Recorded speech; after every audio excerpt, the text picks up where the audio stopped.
Hello, my name is Jay, and I'll be reading to you Iron Man.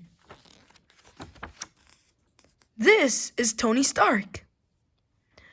When Tony puts on his special armor, he becomes more powerful than most people. He even calls himself something different. When he puts his armor on, Tony becomes the Invincible Iron Man. But Tony wasn't born a superhero. He hasn't always fought to protect people. But Tony feels that it is his responsibility to stop villains such as Titanium Man and Ironmonger, who would use his technology for their own evil purposes.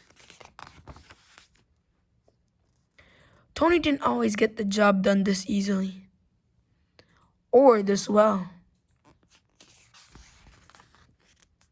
Tony's armor wasn't always so sleek.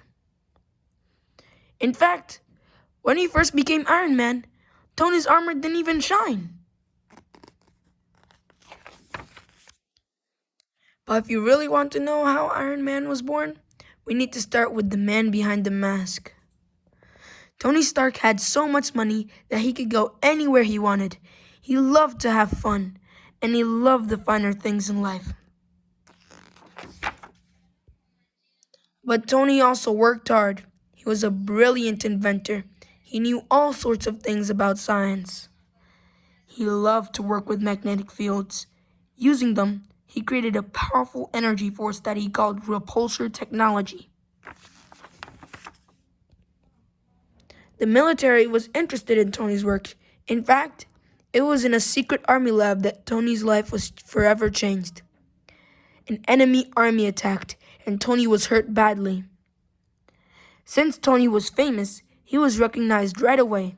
The enemy knew all about his inventions. The enemy tossed him in a prison room filled with electronic and mechanical equipment. They wanted him to create a mighty weapon for them. To make things worse, the enemy told Tony that his heart had been hurt in the blast. He did not have much longer to live. Tony soon found that he was not alone in the cell. The enemy had captured another famous scientist, Professor Yinsen. The enemy wanted the two men to work together on the great weapon. But Professor Yinsen had other ideas. He knew a way to keep Tony alive. The two men worked tirelessly to create something that would save Tony's life and help them escape the prison. Finally, the men completed the device.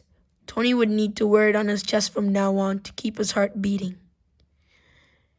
Using Tony's repulsors, they built boots that could help a man fly, gloves that could crush steel, and a helmet that could protect a man from the most terrible blast. Tony put on the armor and proved that no walls could hold the Iron Man.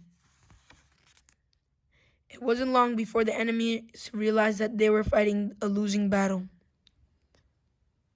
This is them running away. Having escaped from the prison and saved Professor Yinsen, Tony flew back home. But almost as soon as he got here, he realized that he could now help where others couldn't. Tony was Tony to the rescue. He was strong, unstoppable, frightening. Maybe a little too frightening. Tony had an idea. Now his suit was better. Almost. Back to the drawing board. Tony thought Iron Man needed something as smooth and as stylish as he was. He needed to create a lighter suit. Soon, Tony perfected his armor. The Invincible Iron Man was born again. And as Iron Man, Tony never stops fighting. He protects people at home and around the world. And when he's not fighting for justice as Iron Man, Tony runs his company, Stark Industries.